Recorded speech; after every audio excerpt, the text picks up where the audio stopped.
and welcome to you all. I'm Hannah Vaughan-Jones, live for you in London. We begin the programme in Zimbabwe, though, where the military appears to have accomplished what many there had long hoped for. It has unseated strongman President Robert Mugabe, who has ruled Zimbabwe for nearly 4 decades, and placed him under house arrest. As things stand right now, this evening, who is in charge in Zimbabwe?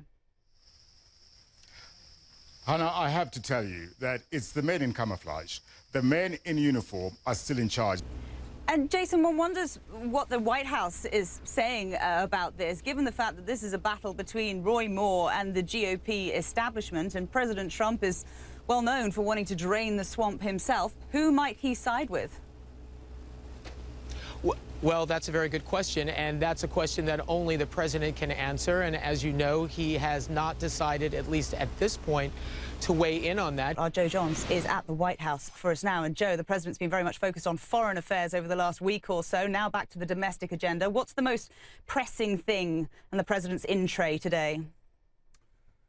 He's headed to Capitol Hill in order to try to savor the victory of House Republicans as they pass this bill, this enormous tax bill, also to congratulate them for moving so quickly.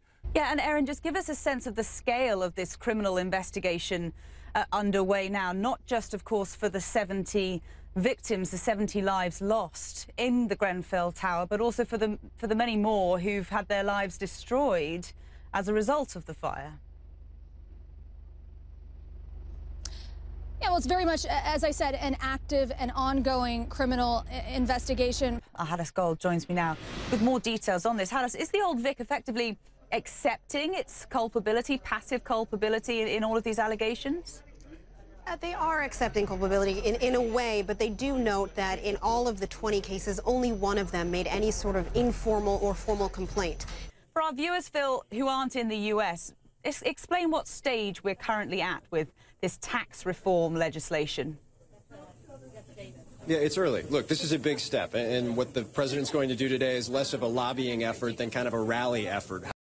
Why? Why reverse this ban? How is it being explained? Well, from the perspective of the U.S. government, they've been working with the governments of both Zimbabwe and Zambia, and they say that they now have evidence that they're going to do it the right way. I just want to bring in a statement, though, that we've got. This is from Safari Club International. They say, we appreciate the efforts of the service and the U.S. Department of the Interior to remove barriers to sustainable use conservation for African wildlife. The justification for the reversal of this ban then being that this is going to boost revenues for conservation, help preserve the life of the African elephant.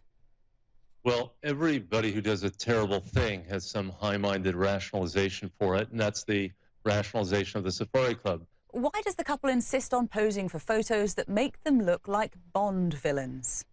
No answer to that one yet. I'm Hannah Vaughan-Jones here in London. Thanks so much for your company this last hour. There's more news in 15 minutes, but first, world sport. Stay with us here on CNN.